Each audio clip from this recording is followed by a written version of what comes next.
அனைவருக்கும் வணக்கம். உலகத் தமிழ்ச்சங்கம் மதுரையினுடைய 173வது தமிழ் கூடல் நிகழ்வு இது. இந்நிகழ்வு செந்தமிழ் கலை மற்றும் கீழ்த்திசை கல்லூரியோடு இணைந்து நடத்துவதில் பெருமிதம் கொள்கிறோம். நிகழ்வின் தொடக்கமாக தமிழ்த்தாய் வாழ்த்து.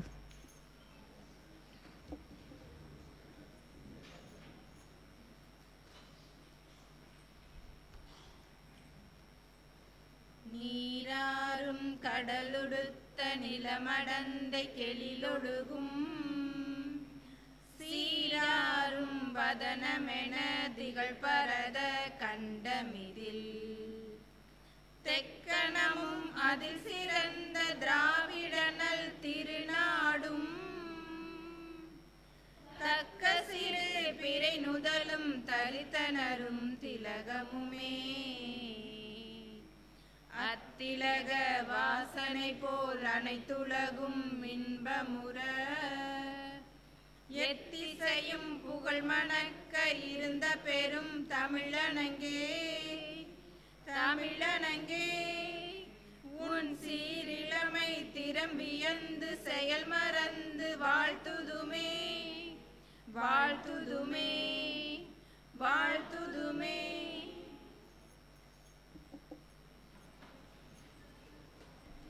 இந்த நிகழ்விற்கு தமிழ் கூடல் உரையாற்றி சிறப்பிப்பதற்காக வந்திருக்கக்கூடிய கவிஞர் மூரா ஐயா அவர்களை மேடைக்கு வருமாறு அன்போடு அழைக்கிறேன். முன்னிலை உரை ஆற்றி சிறப்பிப்பதற்காக வந்திருக்கக்கூடிய செந்தமிழ் கலை மற்றும் கீழ்த்திசை கல்லூரியுடைய உதவி பேராசிரியர் முனைவர் ப. நேருஜி ஐயா அவர்களையும் மேடைக்கு வருமாறு அன்போடு அழைக்கிறேன்.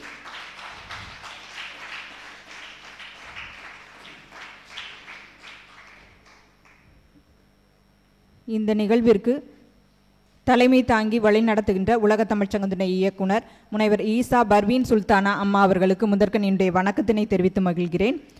நிகழ்வில் முன்னிலை உரை ஆற்றக்கூடிய செந்தமிழ் கலை மற்றும் கீழ்த்திசை கல்லூரியினுடைய உதவி பேராசிரியர் முனைவர் ப. நேருஜி ஐயா அவர்களை வருக வருக என வரவேற்று மகிழ்கிறேன். வணக்கம் ஐயா. தமிழ் கூடல் உரை வழங்குவதற்காக வந்திருக்கக்கூடிய தமிழ்நாடு முற்போக்கு எழுத்தாளர்கள் கலைஞர்கள் சங்கத்தினுடைய உறுப்பினர் கவிஞர் மூரா ஐயா அவர்களை வருக வருக என வரவேற்று மகிழ்கிறேன். வணக்கம் ஐயா. எங்களது அழைப்பினை ஏற்று வந்திருக்கக்கூடிய செந்தமிழ் கல்லூரியுடைய மாணவ கண்மணிகளையும் தமிழ் அறிஞர்களையும் தமிழ் ஆர்வலர்களையும் உங்கள் அத்துணை பேரையும் வரவேற்று அமைகிறேன்.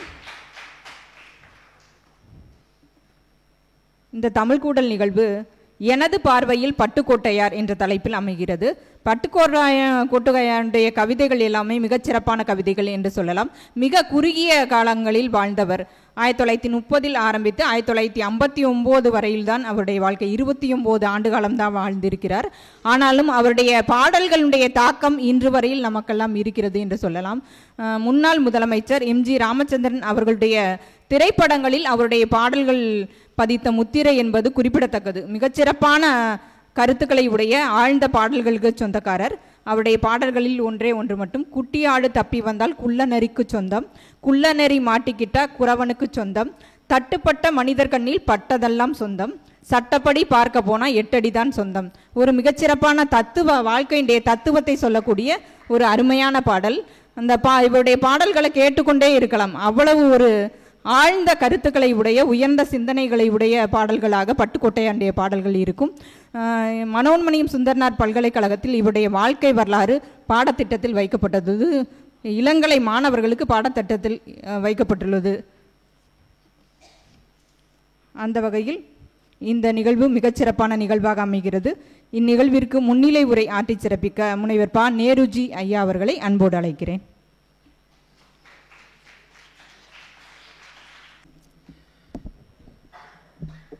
அனைவருக்கும் வணக்கம்.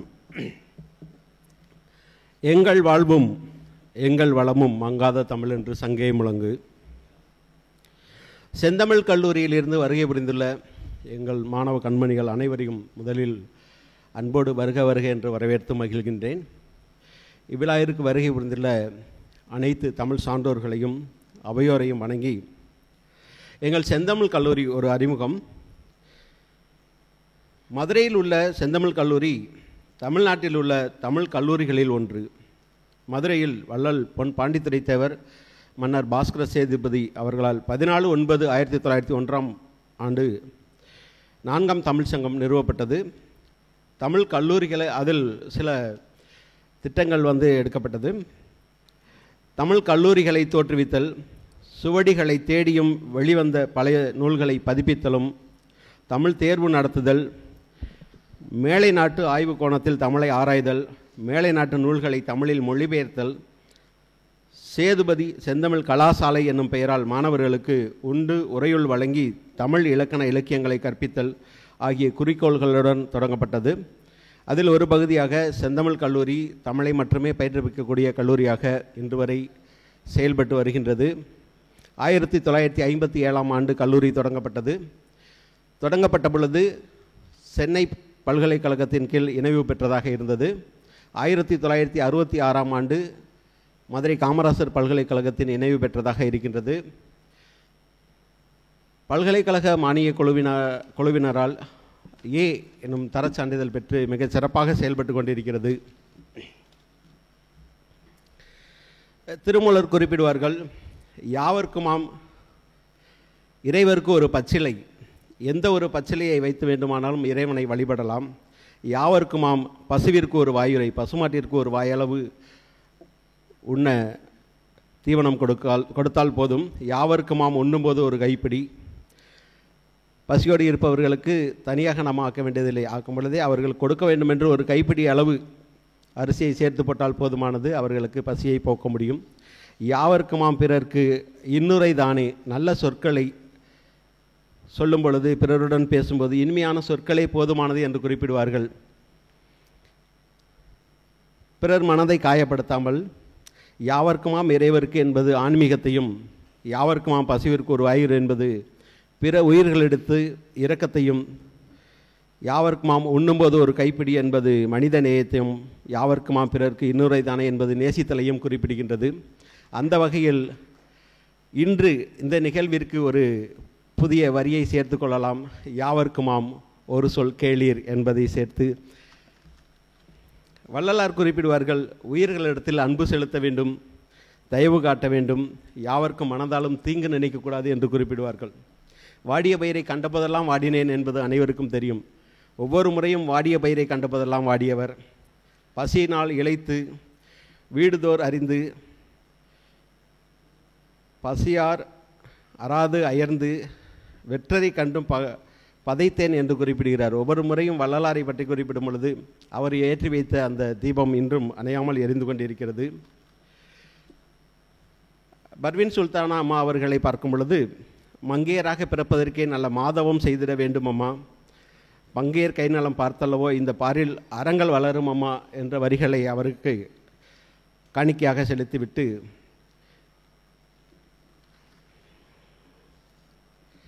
ஒரு சுவாரஸ்யமான மனிதரை பற்றிய ஒரு கதையை சொல்லலாம் என்று நினைக்கின்றேன். அவர் சிரிக்கவும் சிந்திக்கவும் வைக்கும் பட்டிமன்ற பேச்சாளர், தனது பட்டிமன்ற பேச்சினால் மக்களின் மனதை வென்றவர், சிறந்த நடிகர், இலக்கியவாதி, ஆசிரியர் என பன்முகம் கொண்டவர். தினமலரில் சண்டே ஸ்பெஷல் பகுதிக்காக அவர் கொடுத்த பதிவை அப்படியே நான் சொல்கிறேன். என் இயற்பெயர் டேஸ், சொந்த ஊர் டேஸ், ஜக்கம்பட்டின்னு வச்சுக்கலாம், கூமாப்பட்டி மாதிரி ஜக்கம்பட்டி என்பதையும் இந்த இடத்துல ஒரு புகழ்பெற்ற ஜக்கம்பட்டியை சொல்லிக்கலாம். அப்பா மூர்த்தி ஹிந்து உயர்தர ஆரம்ப பாடசாலையில் தலைமை ஆசிரியராக பணியாற்றியவர். அம்மா பாலின் சந்திரமதி அதே பள்ளியில் ஆசிரியராக பணியாற்றியவர். இவர் மதுரை மாவட்டம் மதுச்சியம் தனம் நடுநிலைப் பள்ளியில் ஆசிரியராக பணியாற்றி 2015ஆம் ஆண்டு ஓய்வு பெற்றவர். இவர் குறிப்பிடும் பொழுது, இன்று நான் மேடை பேச்சில் சாதிக்க காரணம் உண்டு. பள்ளி பருவத்தில் பேச்சு போட்டிக்காக பாரதியார் பற்றி என் அப்பா எழுதி கொடுத்ததை மனப்பாடம் செய்து பேசப் போயிருந்தேன். மேடையில் 2 வழிக்கு மேல் எனக்கு பேச முடியவில்லை. அப்பாவிடம் திரும்ப சென்று அழுதேன். அவர் கூறினார், சங்கடப்படாதே, கேலி செய்தவனிடம் எப்படி கைதட்டு வாங்குவது என யோசி, மனப்பாடம் செய்யாமல் குறிப்புகள் எடுத்துக்கொள், சம்பவங்களை சொல்கிறேன், நீ மறந்தாலும் அடுத்த சம்பவம் ஞாபகத்திற்கு வரும் என கூறி எனக்கு பயிற்சி அளித்தார். பின் எந்த மேடையில் என்ன தலைப்பு கொடுத்தாலும் என்னால் பேச முடிந்தது. காரணம் புத்தகங்களை படிப்பதுதான். புத்தகங்களை படிப்பதுதான் வாழ்க்கையில் ஜெயிக்க வாசிப்பு அவசியம் என்று வலியுறுத்தி கூறியுள்ளார். இரவில் 1 மணி நேரம் வாசிப்பேன். காலையில் 5:30 மணிக்கெல்லாம் எழுந்து 10 பக்கமாவது படித்து விடுவேன். ஒரு நாளைக்கு குறைந்தது 3 பக்கங்களாவது ஆழ்ந்து பயின்று மனதில் நிறுத்தி கொள்வேன். அப்போதுதான் எந்த மேடை ஏறினாலும் கண்முன்னே காட்சியாக கருத்துக்கள் விரியும். கவிஞரானது எப்படி என்ற கேள்விக்கு நான் 8ஆம் வகுப்பு படிக்கும் பொழுது என் பள்ளி தோழியை பார்த்து ஒரு கவிதை எழுதினேன். தமிழ் ஆசிரியர் அதை பார்த்துவிட்டு தலையில் ஒரு கொட்டு வைத்தார். பிறகு அவரே என்னை அழைத்து, நீ நன்றாக எழுதுகிறாய், நீ எழுதுவதை என்னிடம் கொடு, நான் சரிப்படுத்தி தருகிறேன் என்று அவருக்கு வாழ்த்துக்களை தெரிவித்தார். அவர் கொடுத்த ஊக்கத்தால் கவிதைகள், கதைகள் எழுத ஆரம்பித்தார். கவிதை போட்டியில் திரைப்பட கவிஞர் காமராசின் கருப்பு மலர்கள் புத்தகத்தை பரிசாக பெற்றவர். முதல் கவிதை முதல் இன்று வரை தன்னை அடையாளப்படுத்தி கொண்டிருக்கிறவர். கவிஞர் என்று தன்னை அடையாளப்படுத்தி கொண்டிருக்கிறவர். 3 கவிதை நூல்களை எழுதியுள்ளார். ஒருமுறை குன்றக்குடி அடிகளாருடைய பட்டிமன்றத்தில் பேசும் பொழுது வயிறு கொழுங்க அவரையே சிரிக்க வைத்தவர். அவர் தனியாக அழைத்து சிரிப்போடு சிந்தனையையும் சேர்த்து கொடுத்தால் நன்றாக இருக்கும் என்று இவருக்கு அறிவுரை கூறியுள்ளார். அன்று முதல் இவரது பேச்சில் சமூகம் சார்ந்த விஷயங்களை அதிகம் வெளிப்படுத்த துவங்கினார். நாடகத்தில் நடிகராக இருந்து திரைப்படத்துறையிலும் நடிகராக இருந்தவர். மாணவராக இருந்தபோது நாடகத்தில் நடித்திருக்கிறார். ஆல் இண்டியா ரேடியோவில் நடிக்கும் பொழுது தேர்வாகி நாடக நடிகராக ஆகியிருக்கிறார். தூங்கா நகரம் திரைப்படத்தில் இயக்குனர் கௌரவ் சொல்வதை உள்வாங்கி, நீங்கள் ஒன் டேக் ஆர்டிஸ்ட் என்ற சிறப்பினை பெற்றவர். பின் வீட்டில் நடிக்க சம்மதிக்காததால் சினிமாவில் நடிப்பதை தொடரவில்லை. என் உயிர் மேடையில்தான் பிரிய வேண்டும் என்று பிடிவாதமாக இருந்தவர். சத்தியமும் வாங்கி கொண்டவர் வீட்டில். இன்று வரை பட்டிமன்றங்களுக்கு அதனால்தான் அனுமதிக்கிறார்கள் என்று குறிப்பிடுகிறார். முதுமையாகாமல் துவண்டு விடாமல் சுறுசுறுப்பாக நிமிர்ந்து நிற்க காரணமாக இருப்பது எனக்குள் இருக்கும் கலைதான் என்று தன்னை வாழ வைத்து கொண்டிருப்பதாக குறிப்பிட்டுள்ளார். ஆசிரிய பணிவில் ஓய்வு பெற்று தற்போது தனியாக குழு அமைத்து நடுவராக பட்டிமன்றங்கள் நடத்தி வருகிறார். வாழ்க்கையை அர்த்தமுள்ளதாக, யாரையும் புண்படுத்தாமல், ஜாதி மத பேதங்கள் இல்லாமல் சகோதரத்துவம், மனிதநேயம் வாழ்ந்து வருகிறார். இதுவே அழகான வாழ்க்கை என்று குறிப்பிட்டுள்ளார். அவரை வாழ்த்துவதற்கு 9486207737 தொடர்பு கொள்ளும் என்று குறிப்பிட்டார்கள். நான் இவ்வளவு நேரம் பேசியது நமது ராஜேந்திரன் எனும் மூரா அவர்களை பற்றித்தான். ராஜசேகரன் அவர்களை பற்றித்தான். ஏனென்றால் நாம் ஒவ்வொருவரையும் அறிமுகப்படுத்தும் பொழுது மதுரை மாநகருக்கு நிறைய கவிஞர்கள், எழுத்தாளர்கள் இருக்கிறார்கள். நான் அதிகம் இங்கு தான் வந்து அவரை சந்தித்திருக்கிறேன். ஒரு இடத்தில் அவர் பாடும் பொழுது கேட்டிருக்கிறேன். அவருடைய பார்வையில் பட்டுக்கோட்டையார் என்னும் பொழுது என்னுடைய பார்வையில் அவர் மிகவும் சிறப்பாக இருக்கின்றார் என்பதை இந்த இடத்தில் பதிவு செய்ய விரும்புகின்றேன். அதே நேரத்தில் மக்கள் கவிஞர் என்று கூறப்படுவது பட்டுக்கோட்டை கல்யாண சுந்தரம், புரட்சி கவிஞர் என்று இருவரை குறிப்பிடுவார்கள். பாரதிதாசனையும் அவருடன் சேர்ந்து அவரிடம் பயின்ற கவிஞராக மாறிய பட்டுக்கோட்டையார் அவர்களையும் குறிப்பிடுவார்கள். எழுத படிக்க தெரியாது, இருந்தாலும் பட்டுக்கோட்டையார் பாரதிதாசனிடம் சென்று கவிதை புனையும் தன்மையை பெற்றார் என்பதை இந்த இடத்தில் பதிவு செய்ய விரும்புகின்றேன். அம்மா குறிப்பிட்டது போல 29 ஆண்டுகள் தான் வாழ்ந்தார். 17 தொழில்கள் செய்துள்ளார்.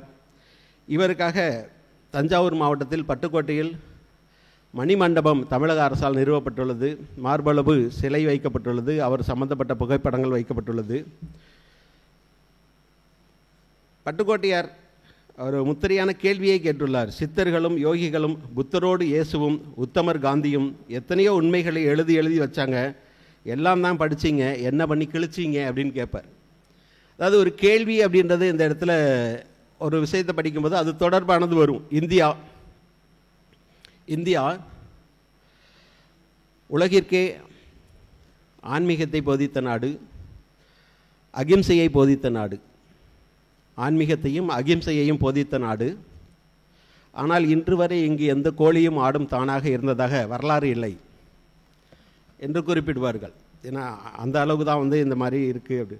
அதே மாதிரி ஜெயகாந்தன் வந்து இவரை பற்றி குறிப்பிடும் பொழுது, பட்டுக்கோட்டையார் பற்றி குறிப்பிடும் பொழுது, பாட்டெழுதி நம்மை கவர்ந்த பாட்டாளி, அவன் நாட்டில் உள்ள நல்லவர்களின் கூட்டாளி என்று குறிப்பிட்டுள்ளார். மக்கள் திலகம் எம்ஜிஆர் அவர்கள் குறிப்பிடும் பொழுது அவருக்கு நிறைய பாடல்கள் எழுதியிருக்கிறார். முதல்வர் நாற்காலியின் 3 நாற்காலிகளை பற்றி எனக்கு தெரியாது, ஆனால் 4வது நாற்காலி பட்டுக்கோட்டையர் என்று அவர் சிறப்பாக அவரை பற்றி குறிப்பிடுவார். கண்ணதாசன் குறிப்பிடும் பொழுது, வாழும் தமிழ்நாடும் வளர்தமிழும் கலைஞர்களும் வாழ்கின்ற காலம் வரை வாழ்ந்து வரும் நின் பெயரே என்று குறிப்பிட்டுள்ளார். அவருடைய பாடல்கள் எனக்கு சின்ன வயசில் ஒரு இதெல்லாம் வந்து தெரியும்.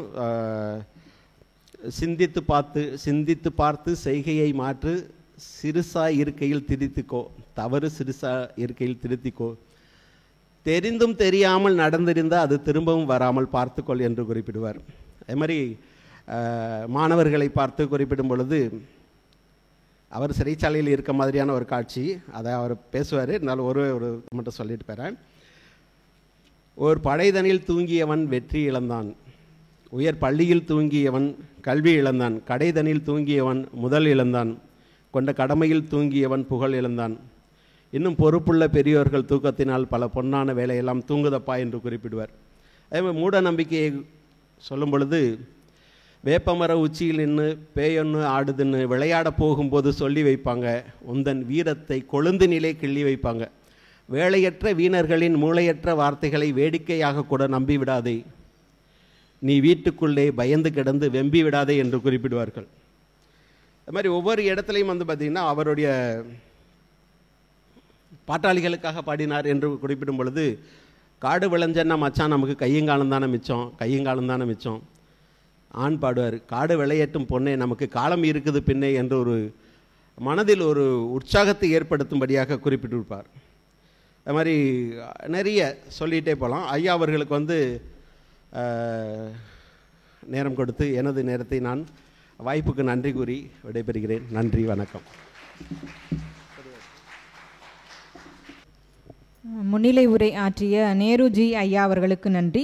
செந்தமிழ் கல்லூரி என்பது தமிழை மட்டுமே பயிற்றுவிக்கக்கூடிய கல்லூரியாக பாண்டித்துரை தேவரால் ஏற்படுத்தப்பட்டு மிகச்சிறப்பாக நடந்து வருவதையும் குறிப்பிட்டார். மூரா ஐயா அவர்களை பற்றி நான் அறிமுகப்படுத்த தேவையில்லை, அவரை அறிமுகம் செய்து வைத்து விட்டார் என்று நினைக்கிறேன்.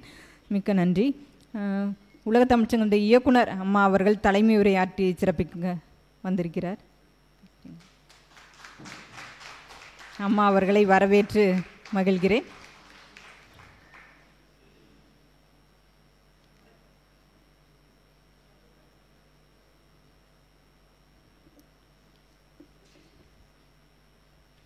மூரா ஐயா அவர்களை பற்றிய ஒரு சிறிய அறிமுகம். உத்தமபாளையம் ஹாஜி ஹருத்தராவுத்தர் கல்லூரியில் பட்டப்படிப்பை பயின்றவர். முதுகலை பட்டமும் முதுநிலை கல்வியியல் பட்டமும் பெற்றவர். ஆசிரியராக பணியாற்றி ஓய்வு பெற்றவர். இவர் ஒரு சொட்டு இதயம், மௌனம் உடையும் பொழுது, ஜென்னிசை பறவைகள் ஆகிய கவிதை நூல்களை வெளியிட்டுள்ளார். Ilangai, Malaysia, Singapore, Dubai, Germany, France, Denmark ஆகிய நாடுகளுக்கு இலக்கிய பங்களிப்புக்காக பயணம் செய்தவர். மனிதநேயமும் மார்க்சியமும் தன்னை வழிநடத்துவதாக கூறுகிறார். ஜாதிகள் இல்லையடி பாப்பா என்பதை உறக்கச் சொல்ல நினைப்பவர். இன்றைய நிகழ்வில் மூரா ஐயா அவர்கள் எனது பார்வையில் பட்டுக்கோட்டையார் என்ற தலைப்பில் உரை நிகழ்த்தி சிறப்பிக்க அன்போடு அழைக்கிறேன்.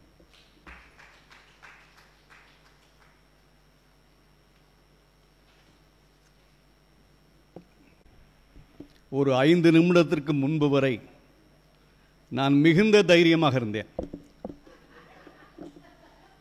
என்னுடைய பள்ளியில் ஒரு ஆசிரியரை போல மிகுந்த மகிழ்ச்சியோடும் மிகுந்த ஒரு தைரியத்தோடும் ஒரு அவ்வளவு திமிராக அமர்ந்திருந்தேன். ஆனால் திடீரென்று முதல்வர் உள்ளே வந்த பிறகு ஆசிரியர் எப்படி அமைதிவா, அதை போல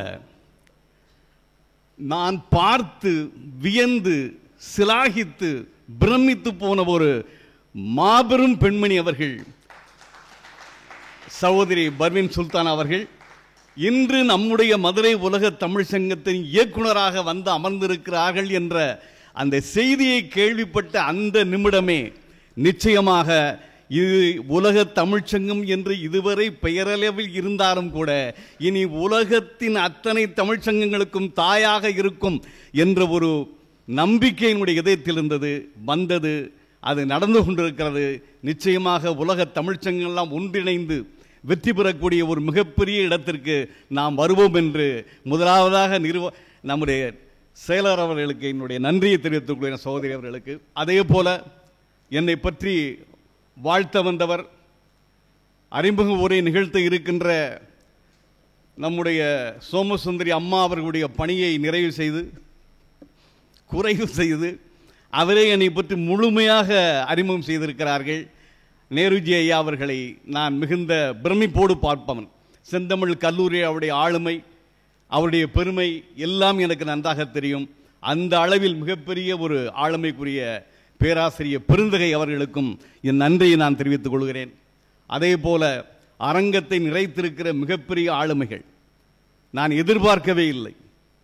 தேவாலயத்திலிருந்து பறந்து வந்திருக்கிற ஒரு ஜோடி புறா, அதே போல பள்ளிக்கு விடுமுறை கேட்டு வாங்கி விடுமுறை எடுத்துக்கொண்டு வந்திருக்கிறார்கள் ஒரு ஜோடி புறா. அதேபோடு என்னுடைய நண்பன் மகேந்திர பாபு, அம்மா, நாங்களாம் வணங்கக்கூடிய மிகப்பெரிய கல்லூரி பேராசிரியர் அவர்கள், அம்மா வள்ளியம்மா அவர்கள். இப்படி வரிசையாக சொல்லிட்டு போனால் 12 மணி வரைக்கும் சொல்லணும், சொல்லவா? இருந்தாலும் கூட இவர்களெல்லாம் பார்க்கின்ற பொழுது மெய் சிலிர்க்கிறது. தமிழுக்காக ஒரு விடுமுறை எடுத்துக்கொண்டு கூட உலகத் தமிழ்ச்சங்களை வந்தே தீர்வேன் என்ற முடிவோடு வந்திருக்கிற உங்களுடைய திருப்பாதங்களை நோக்கி என் தலையை நான் தாழ்த்துகிறேன் ஒரு நல்ல தமிழனாக. அதே போல எனக்கு பிடித்த முகமெல்லாம் அங்கே இருக்கிறது. நான் இறைவனிடம் கேட்டுக்கொள்வதெல்லாம் நான் நம்புகிறேனே இல்லையோ, ஒருவேளை இறைவன் இருந்தால், ஒருவேளை அவன் என் இருதலையே தோன்றி மூரா உனக்கு என்னடா வர வேண்டும் என்று கேட்டால் நான் சிரித்து கொண்டே சொல்வேன், இறைவா எனக்கு மீண்டும் அந்த வயதை கொடு. நான் தொலைத்து போட்ட சொர்க்கம் அந்த வயது. ஏன்னா சும்மா தைரியமாக உட்காரலாம். இது கல்லூரி கிடையாது, நான் பேராசிரியர் கிடையாது, நீங்கள் மாணவர் கிடையாது. நீங்கள் என்ன செய்யலாம், மகிழ்ச்சியாக ஒரு ஐசியூலுக்கு ஒரு அறுவை சிகிச்சைக்கு வெளியே உட்கார்ந்துருக்க உறவினர் போல இல்லாமல் ஒரு நட்பாக மகிழ்ச்சியாக என்ன செய்யலாம், நீங்கள் சந்தோஷமாக இருக்கலாம். எங்கே இருக்கீங்களா பார்ப்போம், ஒரு கைதட்டு.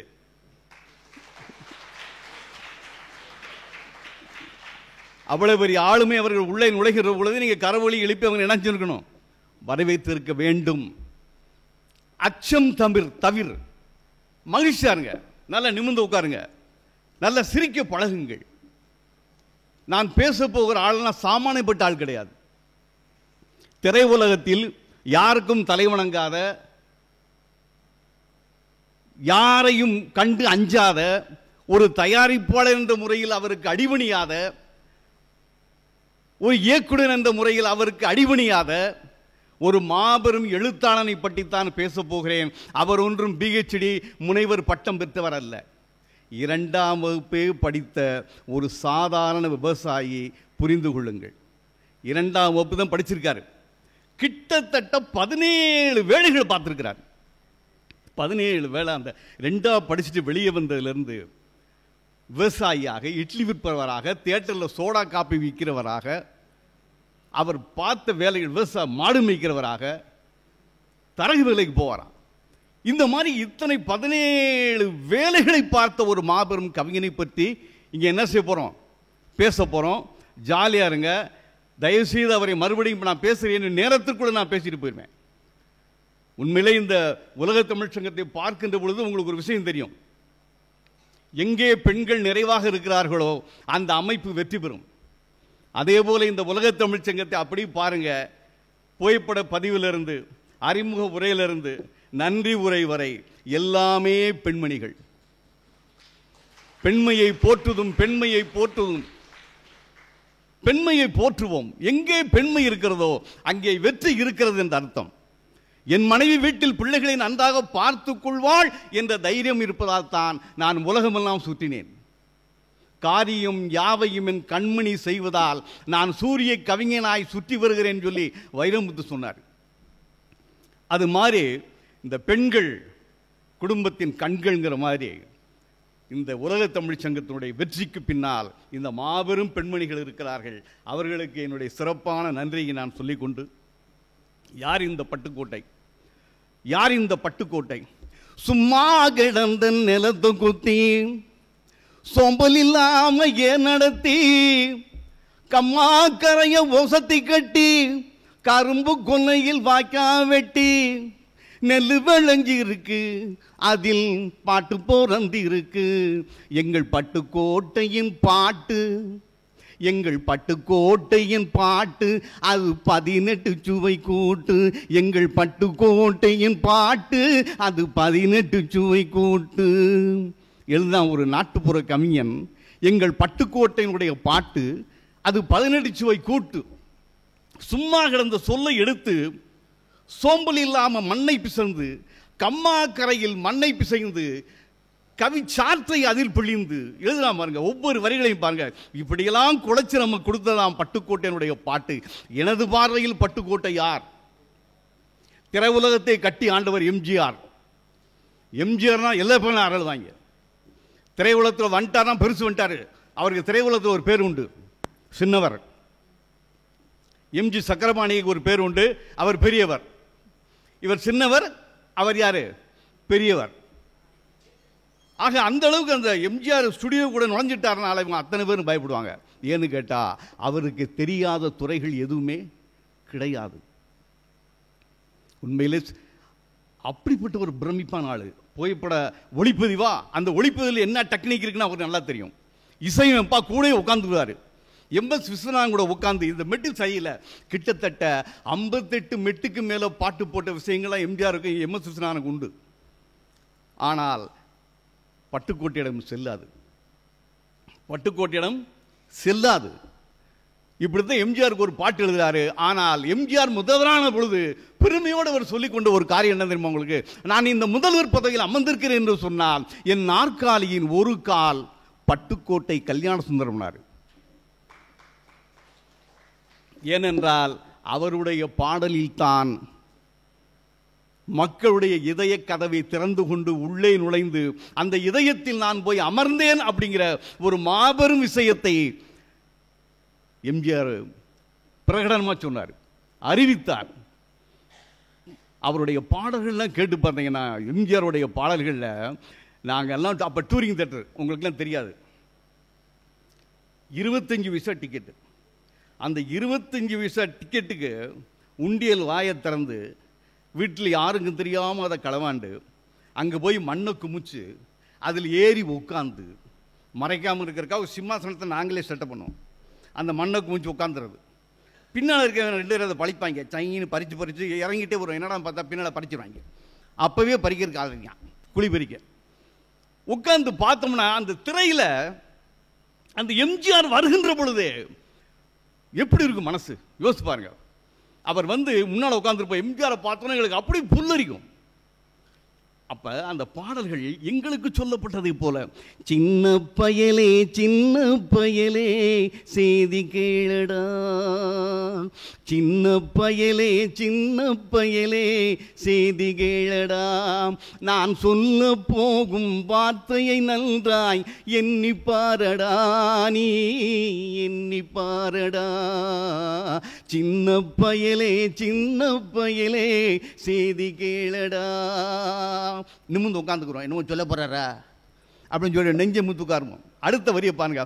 ஆளும் வளரணும் அறிவும் வளரணும் அதுதான்டா வளர்ச்சி, உன்னை ஆசையோடு ஈன்றவளுக்கு அதுவே நீ தரும் மகிழ்ச்சி, நாளும் ஒவ்வொரு பாடம் கூறும் காலம் தரும் பயிற்சி, உன் நரம்போடுதான் பின்னி வளரணும் தன்மான உணர்ச்சி, சின்ன பயலே சின்ன பயலே செய்தி கேளடா, நான் சொல்ல போகும் வார்த்தையை நன்றாய் எண்ணி பாரடா, நீ எண்ணி பாரடா. இப்படி நாங்கள் உயிரை கொடுத்து பாடுவோம். நீங்கள் அப்படி உட்காந்து கருவாப்பை நல்லா பாடுறாண்டா அப்படி நினைக்கப்படாது. எங்களை போன்ற கலைஞர்களுக்கு என்ன தெரியும் உற்சாகம்? நீங்கள் கரவொலி எழுப்புவது. இதை நான் ஊரனையும் பிச்சை வைக்க முடியாது. உங்களுடைய இதயமாக சொல்ல வேண்டும், நல்லா பாடியிருக்கானியா, ஆளு கருப்பாங்க நல்லா பாடுறேன் அப்படின்னு என்ன செய்ய நீங்களும் தட்டி விடுங்க. இதுக்கு நான் காசை கேட்க போகிறேன். இந்த பாடலுக்கும் எம்ஜிஆருக்கும் ஒரு சம்பந்தம் இருக்கிறது. பாடல் எழுதுகின்ற பாடல் ஆசிரியர்களை வந்து என்ன செய்யக்கூடாது, சுதந்திரமா விடணும்னு நினைக்கிறவர் யார்? பட்டுக்கோட்டை. அவருக்கு வந்து அட்வைஸ் பண்றது பிடிக்காது. ஆனா எம்ஜிஆருக்கு வந்து அவர் பக்கத்தில் உட்கார்ந்து இந்த வரிகளை மாற்று, இது என்னுடைய கேரக்டருக்கு ஒத்து வராது, என்னுடைய தத்துவத்துக்கு என்னுடைய ரசிகர்கள் இதை ஏற்றுக்கொள்ள மாட்டார்கள், இந்த வரியை மாத்து, இந்த வரியை மாத்து அப்படின்னு ஓயாம சொல்லிட்டு இருப்பார். இதுல பட்டுக்கோட்டை எம்ஜிஆருக்கு ஒரு சின்ன மனக்கசப்பு ஏற்படுகிறது. இனிமே எம்ஜிஆருக்கு நான் என்ன செய்ய மாட்டேன். அந்த நேரத்தில் எம்ஜிஆரை பகைத்துக் கொண்டு ஒருவன் திரையுலகத்தில் வாழ்வது என்பதே மிகப்பெரிய ஒரு விஷயம். ஆனா எம்ஜிஆரை பகைத்துக் கொண்டு இனிமே அவருக்கு பாட்டு எழுத மாட்டேன் முடிவு எடுக்கிறார் பட்டுக்கோட்டை. ஆனா எம்ஜிஆருக்கு என்னன்னா, இவருடைய பாட்டு இல்லாவிட்டால் என்னுடைய திரைப்படமே என்ன செய்யும், தோல்வி அடைஞ்சிரும், என்னுடைய ரசிகருடைய இதயத்திற்குள் போய் நான் நுழைய முடியாமல் போய்விடும் சொல்லி என்ன செய்றாரு, பார்க்கிறாரு, 2-3 பேர்கிட்ட கூட்டு பார்க்கிறாரு, வரல. கடைசியில் எம்ஜிஆர் கார் எடுத்து நேராக பட்டுக்கோட்டை வீட்டுக்கு போயிறாரு. வீட்டுக்கு போன உடனே பட்டுக்கோட்டை அங்கே உட்கார்ந்து, என்னடா இவரே வந்துட்டான்னு சொல்லிட்டு, உட்காருங்க. என்னண்ணே? இல்லை, என் படத்துக்கு ஒரு பாட்டு எழுதணும்ண்ணே, ஒரு 3 நாள் டைம் கொடுங்க, நான் எழுதி வச்சுருக்கேன், யாராவது வந்து என்ன செய்யுங்க, வாங்கிட்டு போய் சொல்லுங்க அப்படிங்கிறார். சரின்னு சொல்லிட்டு எம்ஜிஆர் வந்துடுறாரு. மேற்கொண்டு எதுவும் பேசலை. அதுக்கப்புறம் அவருடைய அவர் இன்னொரு நண்பரை அழைத்து, நீ போய் பட்டுக்கோட்டை பாட்டு எழுதிட்டாராம் பாருன்னு சொல்லி முதல் நாள் போகிறாரு, எழுதலை.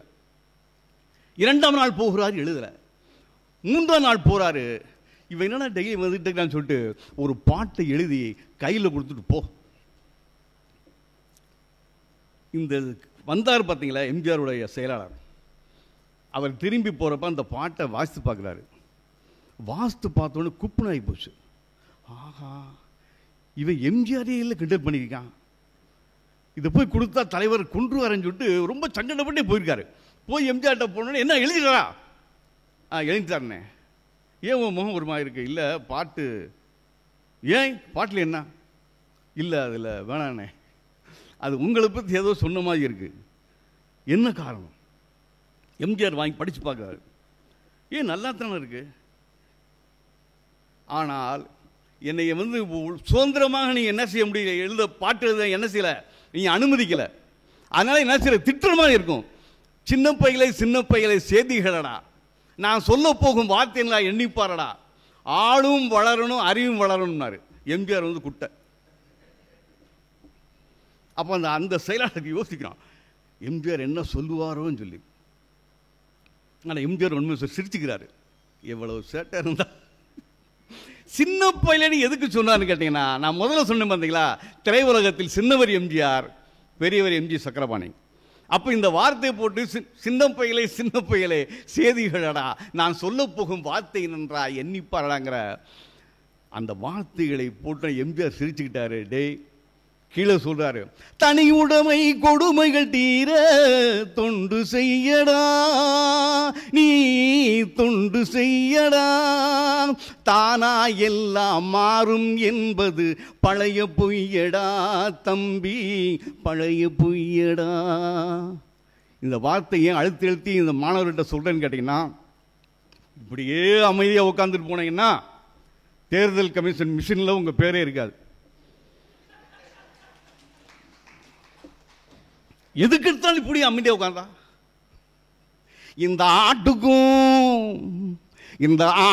இந்த நாட்டுக்கும் ஒரு கூட்டு இருக்குது கோனாரே, இந்த ஆட்டுக்கும் இந்த நாட்டுக்கும் ஒரு கூட்டு இருக்குது கோனாரே, அதை ஓட்டி முடிச்சவங்க ஒரு முடிவும் காணாரே, அதை ஓட்டி திரிஞ்சவங்க ஒரு முடிவும் காணாரே, இந்த ஆட்டுக்கும் இந்த நாட்டுக்கும் ஒரு கூட்டு இருக்குது கோனாரே, அதை ஓட்டி திரிஞ்சவங்க ஒரு முடிவும் காணாரே. அவரும் வந்தார் இவரும் வந்தார் ஆடினார், முடிவில் எவருக்குமே தெரியாமல் ஓடுவார். அவரும் வந்தார் இவரும் வந்தார் ஆடினார், முடிவில் எவருக்குமே தெரியாமல் ஓடுவார். இந்த பாடல்கள் ஒவ்வொரு வரியும் கேட்டுப்பாங்க. அந்த படங்கள், அந்த படத்தில் அந்த காட்சியெல்லாம் பார்க்குறப்ப, அப்பெல்லாம் சின்ன பிள்ளைங்க சார், அப்பெல்லாம் நீங்கள் பிறந்திருக்க மாட்டீங்க. ஆனால் இப்போ பிறந்துட்டீங்களே, வாழணுமே, நம்ம சுற்றி என்னமோ நடந்துட்டு இருக்கே, என்ன பண்ண போறீங்க? என்ன செய்யலாம்? இந்த தேசம் எதை நோக்கி போயிட்டு இருக்கு? கிட்டத்தட்ட 6 லட்சம் பேரை இன்னைக்கு இல்லை சார், வாட்காளர் இதில் இல்லை. எனக்கு பயமாக இருக்கிறது. நான் என்னுடைய பூர்வீக ஊருக்கெல்லாம் போய் தேடிக்கிட்டு இருக்கேன். எங்கள் தாத்தாவுடைய அட்ரஸ், அவர் பிறப்பு சான்றிதழ். அங்கே போனால் காரி துப்புறாங்க. உன மனுஷனாடா, உனக்கே பிறப்பு சான்றிதழ் இருக்காடா? இப்போ தேசம் எதை நோக்கி போய் கொண்டு இருக்கிறது? இதுக்கு என்ன செய்யலாம்? இதுக்கு தான் என்ன செய்றாரு? தட்டி எழுப்புறாரு. குழந்தைகளுக்கு பையனுக்கு சொல்லிட்டாரு. உடனே பயபுரம் கோச்சாங்க. பிள்ளைங்க பொம்பளை பிள்ளை எங்களுக்கெல்லாம் எதுவுமே சொல்லலை. அவர் ஏன் சொல்லலை? அழகா சொன்னார்ல, திருடாதே பாப்பா திருடாதே, திருடாதே பாப்பா திருடாதே. அழகா சொன்னார். திட்டம் போட்டு திருடுன கூட்டம் திருடி கொண்டே இருக்குது. திட்டம் போட்டு திருடுன கூட்டம் திருடி கொண்டே இருக்குது. அதை சட்டம் போட்டு தடுக்கிற கூட்டம் தடுத்து கொண்டே இருக்குது. திருடராய் பார்த்து திருந்தாவிட்டால் திருட்டை ஒழிக்க முடியாது. திருடராய் பார்த்து திருந்தாவிட்டால் திருட்டை ஒழிக்க முடியாது. திருடாதே. ஆனால் இந்த பாட்டை கேட்டு நிறைய பாப்பா தெரிஞ்சிச்சு. அவர் தெரியும்.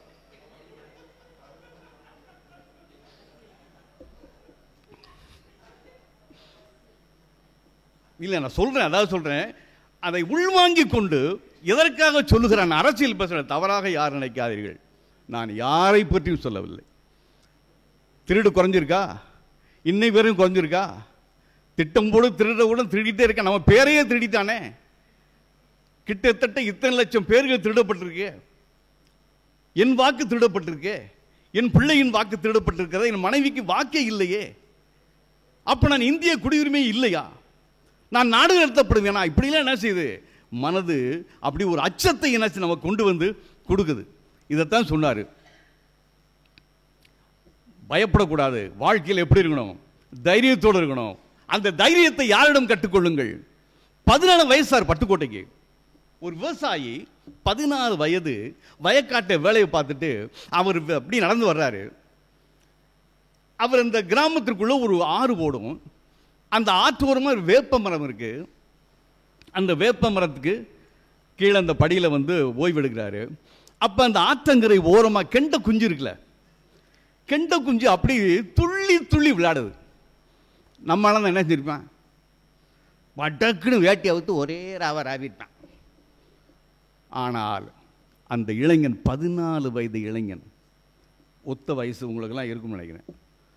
வாலிபர்கள் நீங்கள் கிட்டத்தட்ட ஒரு 10 படிக்கக்கூடிய ஒரு 9 படிக்கக்கூடிய வயதுன்னு வச்சுங்க. இந்த கெண்ட குஞ்சம் பார்த்துக்கிட்டே இருக்க அவர் என்ன நினைக்கிறாரு? யோசிக்கிறாரு. ஓடிப்போ ஓடிப்போ கெண்டை குஞ்சே. அந்த கெண்டை குஞ்சை சொல்றாங்க, ஓடிப்போ ஓடிப்போ கெண்டை குஞ்சே, கரை ஓரத்தில் மேயாதே கெண்டை குஞ்சே, தூண்டில்காரன் வரும் நேரமாச்சு ரொம்ப துள்ளி குதிக்காதே கெண்டை குஞ்சே. அன்னைக்கே தெரியும் சார், இவன் கவியரசர் கிடையாது, கவி பேரரசு கிடையாது, புரட்சி கவிஞர் கிடையாது, தேசிய கவி கிடையாது. ஒவ்வொருத்தருக்கும் ஒரு அடைப்பெயர் உண்டு, ஒவ்வொரு கவிஞருக்கும் ஒரு அடைமொழி உண்டு. ஆனால் இந்த மக்கள் அவருக்கு கொடுத்த பட்டம் மக்கள் கவிஞர்.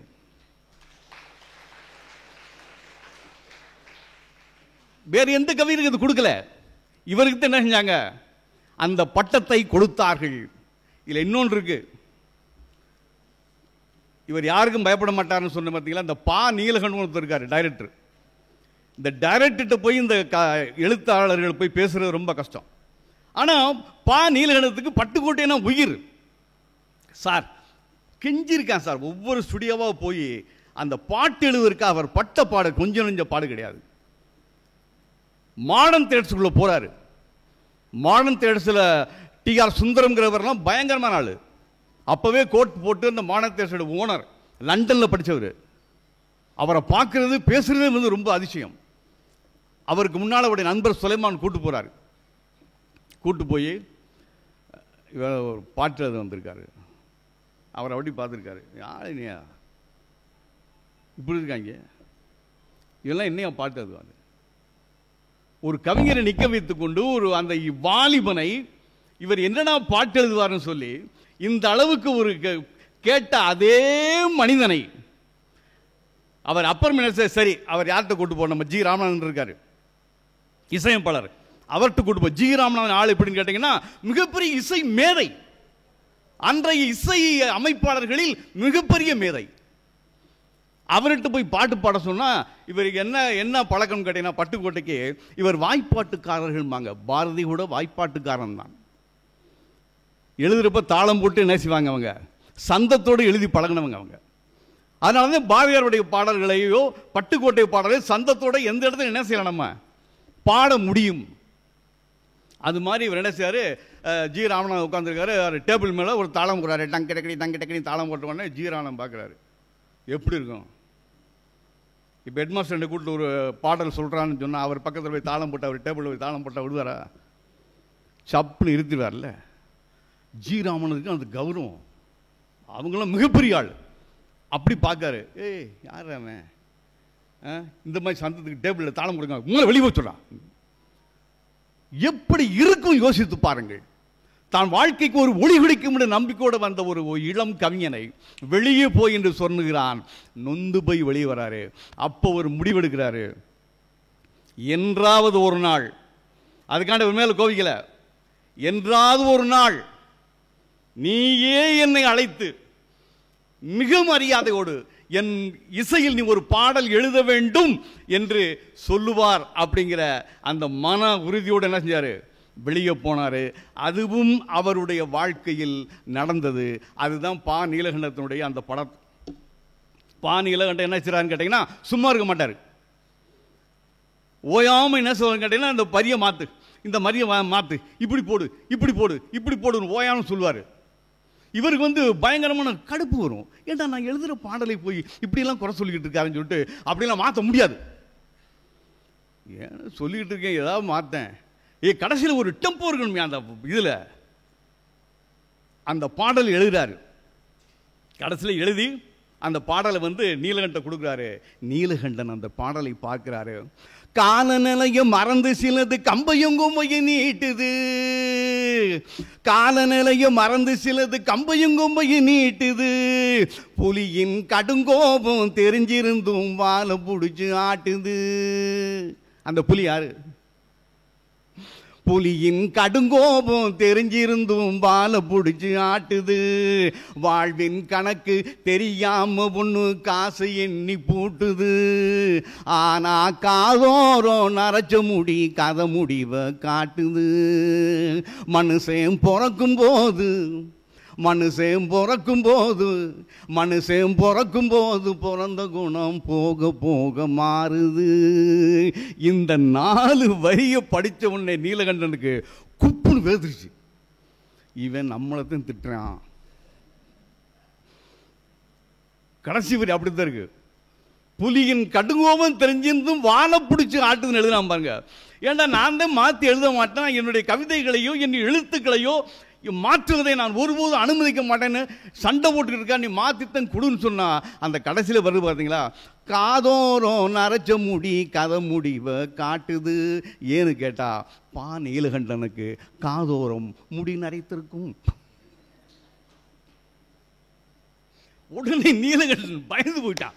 அஜோ நம்ம சொன்னதுக்கு இந்த ஆளை என்ன செஞ்சான், கவிங்க அறம் பாடிட்டான், செத்தான் செத்துருவோம் என்னன்னு சொல்லிட்டு பயந்து போய் மறுபடியும் பட்டுக்கோட்டை ஓடி, கோச்சுக்கிறாப்பா நீ எனக்கு அந்த பாடல் சரியாக வரணுங்கிறக்காக தான் சொன்னேன் அப்படின்னு சொல்லிட்டு இவருடைய ஒவ்வொரு விஷயத்தையும் மிக அற்புதமாக எழுதியிருப்பார் சார்.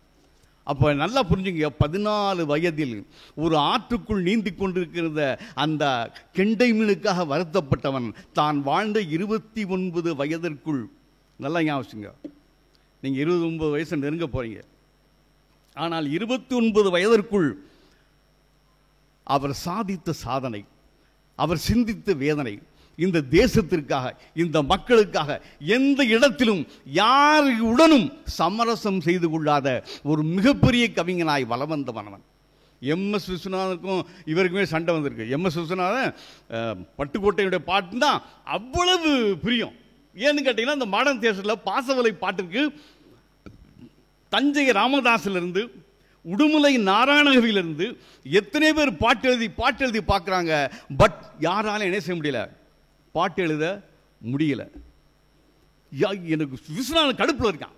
அப்போதான் சுலைமான் போய் விஸ்வநாதன் போய் கூட்டு போய் காமிக்கிறாரு, இப்படி ஒரு வந்திருக்காரு பட்டுக்கோட்டைன்னு ஒரு இளைஞன் வந்திருக்கிறான். கூட்டு போடா, நானே நொந்து போய் கிடக்கேன். தஞ்சை ராமதாஸ் எழுத முடியல, உடுமலை நாராயண எழுதல, மருது காச முடியல, இப்படி ஒரு சின்ன பையில கூட வந்திருக்க சொல்லி விஸ்வநாதன் கோபிக்கிறார். எப்படி இருக்கும்? சரி விஸ்வநாதன் கோபமாக இருக்காரு, நாளைக்கு வந்து பார்ப்போம். நாளைக்கு இவர் அழைத்து கொண்டு போகிறார். அடுத்த நாள் என்ன சார், சொன்னா போக மாட்டேன் அன்னைக்கு, நான் மெட்ராஸ் வேற போகணும்டா, இந்த ரெக்கார்டிங்கை முடிச்சுட்டு நான் அங்கே வேற போகணும், பல இடத்துக்கு போகணும், பாட்டு வரமாட்டேங்கிற. அந்த படத்துக்குடைய சரியான பாட்டு இந்த பாட்டு தான் அமையல. ஆனால் இவர் பாட்டு ஆனால் சுலைமான் சொல்லிட்டாரு, அந்த பாட்டினுடைய சூழ்நிலை எந்த இடத்துக்கு எழுதணும், எதற்காக எழுதணும், அந்த சம்பவத்தினுடைய சூழ்நிலையில் இப்போ நான் சொன்னனால பட்டுக்கோட்டை ஏற்கனவே எழுதி பேப்பரில் வச்சிருக்காரு. பேப்பரில் எழுதி வச்சிருக்கிற பாடலை கடைசியில் சுலைமான் விஸ்வநாதன்டானே, நீங்கள் பாட்டை நீங்கள் ரெக்கார்டிங் பண்ணுறீங்களே இல்லையோ, தயவுசெய்து இதை வாசாது பாருங்கன்னு சொல்லிட்டு கொடுத்துட்டு போனார். சரி வச்சுட்டு போன்னு சொல்லிட்டு போயிட்டாரு. போன பிறகு கொஞ்ச நேரம் கழித்து சரி என்னதான் எழுதியிருப்பானோன்னு சொல்லி அதை எடுத்து என்ன செய்கிறாரு, வாசிக்கிறாரு. வாசித்த உடனே விஸ்வநாதன் கண்களில் கண்ணீர் கசிந்தது. கூப்புறான், இந்த ஒரு இதுக்கு தாண்டா நான் யோசிக்கிட்டு இருந்தேன், வர சொல்றா, இதாண்டா பாசவலைக்கான பாட்டு அப்படின்னு சொல்லிட்டு அந்த பாடத்து என்னது, குட்டியாடு தப்பி வந்தா குள்ளநரிக்கு சொந்தம், குள்ளநரி மாட்டிக்கிட்டா குறவனுக்கு சொந்தம். இந்த டியூன் போறாரு. அந்த பாடல் சுந்தரத்துக்கு பிடிக்குது மாடர்ன் தியேட்டர்ஸ்ல. அந்த படம் வெற்றி பெறுகிறது. இதோடு முடிஞ்சிடல விஸ்வநாதனுடையது. பூஜை அறைக்குள்ள போய் அடைத்து கொண்டு கிட்டத்தட்ட 3 மணி நேரம் கண்ணீர் விட்டு அழுதுருக்கிறான் சார் எம்எஸ் விஸ்வநாதன். எவ்வளோ பெரிய ஆள்! ஏன் அழுதாரு தெரியுமா? ஏன் அழுதாரு? ஒருத்தன் இவ்வளவு தூரம் இவ்வளவு அற்புதமான ஒரு பாடலை எழுதி கொண்டு வந்து நின்ற இளைஞனை நான் உதாசீனப்படுத்தி வேதனைப்படுத்தி கண்ணீர் விட வைத்து அவனை எவ்வளவு வேதனைப்படுத்திட்டேன். எழுதியிருக்கானையா இப்படி ஒரு பாடலை? ஒருவேளை நான் விரட்டி வேறு ஒரு இசையமைப்பாளர் இந்த இதுக்கு பாட்டு இசையமைச்சிருந்தானா, அவன் ஜெயிச்சிருந்தானா, இந்த வரலாறு என்னை மன்னிக்குமான்னு சொல்லி ஒரு மெல்லிசை மன்னர் மெல்லிதயக்காரனாக கண்ணீர் விட்டு அழுதிருக்கிறார் என்று சொன்னால் அதுதானே பட்டுக்கோட்டைக்கு கிடைத்த வெற்றி. இந்த விஸ்வநாதனுக்கு கட்டை கொடுத்துருக்காரு பட்டுக்கோட்டை. விஸ்வநாதனுக்கு என்னன்னு கேட்டீங்கன்னா, அவர் வரி கரெக்டாக வரணும். மெட்டுக்கு பாட்டு அவருக்கு என்னன்னு கேட்டீங்கன்னா, மெட்டு கொடுத்துருவார், பாட்டு எழுதணும். ஆனால் பட்டுக்கோட்டைக்கு இந்த மெட்டுக்கு பாட்டு எழுத பிடிக்காது. மெட்டுக்கு என்ன செய்யக்கூடாது, பாட்டு எழுதக்கூடாது. வள்ளியம்மா அவர்களே, அவர் என்ன சொல்றாரு, டே கவிதை என்பது தமிழ், கவிதை என்பது ஒரு என்னுடைய உள்ளத்திலிருந்து வரக்கூடிய ஒரு விஷயம். இது கவிதை, இதுக்கு நீ தான் என்ன செய்யணும், டியூன் பொண்மை தவிர நீ என்ன செய்யக்கூடாது, மெட்டு போட்டு நீ எழுதுன்னு சொல்லக்கூடாது. இது என்ன ஓவியம் வரைகிற விஷயமா? கிடையாது. எனக்குள்ள ஆற்றெழுதுகிற ஒரு விஷயத்தை நீ தான் என்ன செய்யணும், சிச்சுவேஷன் சொல்லிடுற, நான் பாட்டு எழுதுறேன், நீ தான் என்ன செய்யணும், மெட்டு போடணும். பெரிய பஞ்சாயத்து ஆகிப்போச்சு. பஞ்சாயத்தானவனே கடைசியில் என்ன தேவை செய்யுன்னு சொல்லிட்டு மெட்டை போட்டு கொடுத்துட்டு கடைசியில் ரொம்ப சங்கட்ட போட்டு சொன்னார். அவர்கிட்ட பேசுகிற வார்த்தையை பாருங்க. எழுதி கொடுத்தாரு. எழுதி கொடுத்துட்டு விஸ்வநாதப்பா சொன்னார், அண்ணே காலுக்கு செருப்பு வாங்கணும்னா காலுக்கு என்ன செய்யணும், செருப்பு வாங்கணும். நீங்கள் என்ன செய்யக்கூடாது, காலை தூக்கிட்டு செருப்பை தேடி அலையக்கூடாது. செருப்பு கொண்டு வந்து காலை தான் போடணும். காலை தூக்கிட்டு செருப்புக்கு என்ன செய்யக்கூடாது, அலையக்கூடாது. ஒரு கவிஞனுடைய கவிதை என்பது காலுக்கு சமம். நீங்கள் போடுற மெட்டுங்கிறது செருப்புக்கு சமம். பாருங்க எவ்வளவு தைரியம் பாருங்க. ஒரு ப்ரொடியூசர், ஒரு டைரக்டர், ஒரு இசையமைப்பாளர், இத்தனை பேருக்கும் சற்றும் தலைக்காமல் பாடலை மிக தைரியம் சுயமரியாதையோடு எதிர்த்து நின்றுருக்காரு பாருங்க. அதனால தான் அவ்வளவு பெரிய எம்ஜிஆரே வந்து கடைசி வரைக்கும் பட்டுக்கோட்டை என்ன செய்ய முடியல, விட முடியல. அது நல்லா புரிஞ்சுங்க. கடைசி வரைக்கும் அவரை தன் பக்கத்திலேயே வைத்துக்கொண்டு வாழ்ந்தவர் தான் புரட்சி தலைவர் எம்ஜிஆர். ஏன்னா அப்படிப்பட்ட ஒரு மகா கவிஞன் பட்டுக்கோட்டை. காதல் பாடல் கூட பாருங்க, இன்னைக்கெல்லாம் எப்படி எழுதுறாங்க காதல் பாட்டுலாம். இன்னைக்கு காதல் பாட்டை கேட்டால் காதல் பாட்டு மாதிரி இருக்கு, கொலை செய்கிற மாதிரியே எழுதுறாங்க. எம்டி உன்னை பெத்தான் பெத்தான் பெத்தான் பெத்தான், என் கையில் கிடைச்சா செத்தான், எதுக்குடா அப்படின்னு கேட்டால் அவள் அழகா பெத்துட்டானா.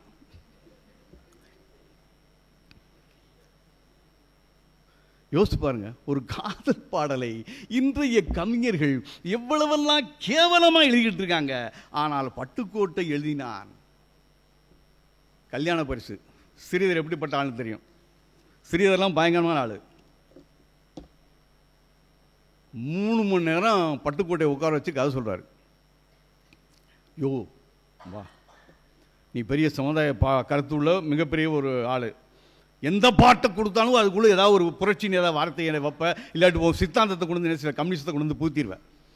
ஆனால் பட்டுக்கோட்டை கல்யாண சுந்தரம் இது முற்றிலுமான ஒரு காதல் கதை. ஆரம்பத்திலிருந்து கடைசி வரை கிட்டத்தட்ட 3 மணி நேரம் அந்த கதையை சொல்லியிருக்காரு. காதல் கதையை கேட்டுக்கொண்டே இருந்த கல்யாண சுந்தரம் அமைதியாக சொன்னார். இந்த வேற ஒன்றும் கிடையாது, ஒரு காதலி காதலிலே தோல்வியுற்றாள் கண்ணி ஒருத்தி, கலங்குகிறாள் அவளை நெஞ்சில் நிறுத்தி. காதலிலே தோல்வியுற்றாள் கண்ணி ஒருத்தி, கலங்குகிறான் அவனை நெஞ்சில் நிறுத்தி. இதான உன் படம். எப்படி யோசிச்சு பாருங்க, 3 மணி நேரம் உட்காந்து சொன்ன கதையை ஒரு 2 வரியில சொல்லிட்டு இதான உன்னுடைய படம் என்று சொன்னா பாருங்க. அரண்டு போயிட்டார். ஏன்டா ஒரு இன்னொரு டேட்டா தான் என்ன செஞ்சிருப்பாரு, சத்தியம் வாங்கினாரு. இந்த படத்தில் எந்த பாட்டிலையும் உன்னுடைய சமுதாய கருத்துக்கள் வரவே கூடாது. சிரித்து கொண்டார் கல்யாண சுந்தரம். நிச்சயமாக நிச்சயமாக சத்தியமாக சத்தியமாக என் கையை வெட்டி போட்டாலும் அது இல்லாமல் இந்த பாடல் என்ன செய்யாது, வராதுன்னு இவனுக்கு தெரியும். படம் வருது சார், வெள்ளி விழா பயங்கரமான ஓட்டம், அடி கிளப்பிட்டாங்க. கிளப்பிட்டு இங்கே வெள்ளி விழா மேடையில் அவர் பெருமையாக பேசுகிறார். ஸ்ரீதர் நான் சொன்னதற்காக இவர் இந்த மேடையில் அரசியல் வேலை பேசுகிறாங்க. அந்த மாதிரி நான் சொல்லியதற்காக தன்னுடைய கொள்கையெல்லாம் விட்டுவிட்டு பட்டுக்கோட்டை இந்த படத்திலே பாடல்களை அள்ளி வழங்கி இருக்கிறார் அப்படின்னு சொல்லி அரங்கமே கைதட்டுது. ஆனால் நீங்கள் எப்படி உட்காந்துருக்கேன்னு தெரியல. எதுக்குன்னா நீங்கள் மெய்மறந்து உட்காந்துருக்கீங்க தெரியும். ஆனால் பட்டுக்கோட்டை எழுந்து சிரித்து கொண்டே சொன்னார். அவர் பேசுகிறப்ப ஸ்ரீதர் நினைத்து கொண்டிருக்கிறார், நான் எந்த இடத்துலையும் இந்த என்னுடைய கருத்தை வைக்கலன்னு சொல்லி இந்த படத்தில் ஒவ்வொரு பாடலிலும் என்னுடைய கருத்து என்ன இருக்கு, இதில் புதைந்து கிடக்கிறது. அத்தனை பாடல்கள் சொல்வார். உன்னை கண்டு நான் வாட, என்னை கண்டு நீ வாட, உல்லாசம் பொங்கும் இன்ப தீபாவளி, ஊரெங்கும் மணக்கும் உல்லாசம் நமக்கும் காணாத தூரமடா, காணாத தூரமடா. இது நல்ல கட்டுப்பாங்க. ஊரெங்கும் மணக்கும் உல்லாசம் நமக்கும் காணாத தூரமடா. அந்த நமக்கும்ங்கிறது யாரு? அவன் தாண்டா பாட்டாளி வர்க்கம். நீங்கள் நான் ஊரே கொண்டானா கூட இங்கே ஒரு வெடி நல்லா கவனிச்சு பாருங்களா. தீபாவளி நேரங்களில் பார்த்தீங்கன்னா தீபாவளிலாம் முடிஞ்சு சாயந்தரம் பூரா அந்த குடும்பத்தோட பட்டு வேட்டி பட்டி சேலை அந்த அப்படி அருகை சேலை கூட அப்படியே வெடி போட்டு முடிச்சுட்டு திங்க போயிடுவாங்க.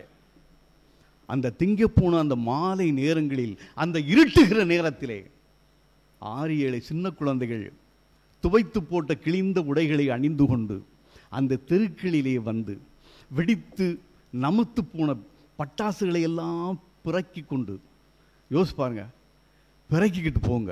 பிறக்கிட்டு போய் ஒரு திண்ணையில் அந்த பட்டாசை பூரா பிச்சு அந்த கருமருந்தெல்லாம் ஒரு பேப்பரில் போட்டு அதில் மெல்ல அந்த கயிறில் நெருப்பு வச்சு அந்த கருமருந்துக்குள்ளே உள்ளே போட்டுன்னு புஷ்ஷுன்னு அப்படியே அது எவ்வளியும். அப்போ அந்த பிள்ளைகள் போது அப்படி ஒரு சந்தோஷம் இருக்கு. இதுதான்டா உண்மையான தீபாவளினார். இதுதான் சார் பட்டுக்கோட்டை, இதுதான் பட்டுக்கோட்டை. ஒவ்வொரு பாடல்களுக்கும் அவன் வைத்த ஒவ்வொரு விஷயங்களும் உண்மையில் புல்லரிக்க வைத்த பாடல். எழுதியது 250 பாடல் தான் சார். 250 பாடல்களில். ஆனால் அவர் பாட்டு எழுதுற மட்டும் கிடையாது, நல்லா கவனிச்சுங்க. அவர் சோத்துக்கு வழி இல்லாமல் திண்டாடுகிற நேரத்திலும் கூட அவர் சக்தி கலைக்குழுவில் நாடகக்குழுவில் போய் சேர்றாரு. அங்கே பாட்டு எழுத போறாரு. பாட்டு எழுத போகிறப்போ ஓயகத்தேவர் ஒரு நெருங்கி நண்பர். ஓயகத்தேவர் தெரியும் உங்களுக்கு, சும்மா ஜைஜாண்டிக்கா இருப்பார். இவரும் ஒரு கொடும் வெயிலில் நடந்து போயிட்டு இருக்கிறாங்க, சாலையில் நடந்து போயிட்டு இருக்கிறாங்க. நடந்து போயிட்டு இருக்கப்ப பட்டுக்கோட்டையுடைய செருப்பு அறுந்துருச்சு. செருப்பு இருந்தவுடனே ஓயகத்தேவர் சொல்ற, அண்ணே உங்க செருப்பு அறுந்துருச்சுனே. ஏன்னா அவ்வளோ வெயில், அவ்வளோ கொடும் தார் ரோடு. பட்டுக்கோட்டை சிரித்து கொண்டே சொன்னார், உருப்பருந்து போனாலும் உள்ளம் கலங்கேன், உருப்பருந்து போனாலும் உள்ளம் கலங்கேன், இந்த செருப்பருந்து போனதற்கா சிந்தை கலங்குவேன். வரக விசார் எப்ப பார்த்தாலும் அவனுடைய வாயிலிருந்து வருகிற ஒவ்வொரு வரிகளும் அந்த வரிகளுக்குள்ளும் ஒரு சந்தம் இருக்கும், ஓசை இருக்கும், பாடல் இருக்கும். உருப்பருந்து போனாலும் உள்ளம் கலங்கேன், இந்த செருப்பருந்து போனதற்கா சிந்தை கலங்குவேன். நெருப்பாற்றில் நீந்த துணிந்தேன், கொதிக்கின்ற தார் எனக்கு குளிர் நீர் அப்படின்னா. கொதிக்கின்ற தார் எனக்கு குளிர் நீர். யார் சார் சொல்லுவா இதெல்லாம்? சம்பளமே தராம ஒரு தயாரிப்பாளர் சம்பளம் கொடுக்கல, கேட்டு போறாரு. உள்ள இருந்துட்டு சொல்லுவார், இருந்தாலும் நிக்க சொல்லு. நிப்பாரா நம்மளு? யாரடா நீ நாயேன்னு கேட்டாரு.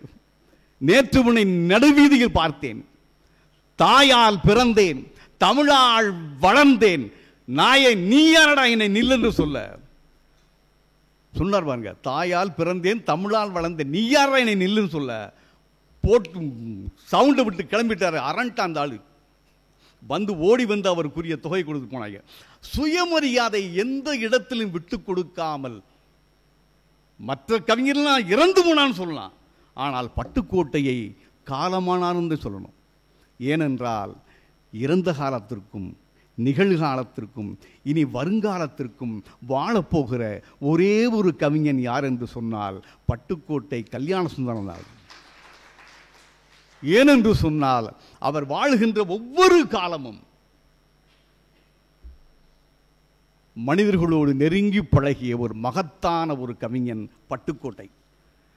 ஆக மனதில் வச்சுங்க, பட்டுக்கோட்டையை பொறுத்தவரையில் அவருடைய வார்த்தைகளை நீங்கள் என்ன செய்யணும்? பிள்ளைகள், உங்களுக்கு தான் சொல்கிறேன் நான், தயவுசெய்து கல்லூரி பிள்ளைகள் வாசிக்க பழகுங்கள், வாசிப்பை நேசிக்க பழகுங்கள்.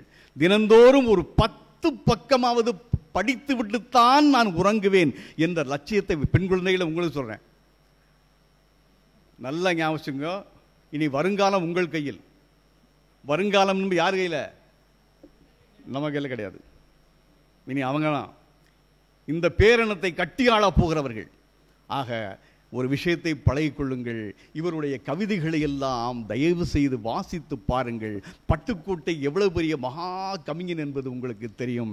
அவன் மனிதர்களை நேசித்தவன், மனிதர்களுக்காக பாடியவன், மனிதர்களை நோக்கியே அவன் பயணித்தவன். அதனால் தான் என்னவோ மனிதர்களை நேசிக்கிறவர்கள் எல்லாம் குறைந்த வயதில் செத்து போகிறார்கள். அவர்களுக்கு எத்தனை இஞ்சி நெஞ்சிருந்ததை பற்றி கவலை இல்லை, அவர்கள் எவ்வளவு உயரமாக இருந்தார்கள் என்று கவலை இல்லை.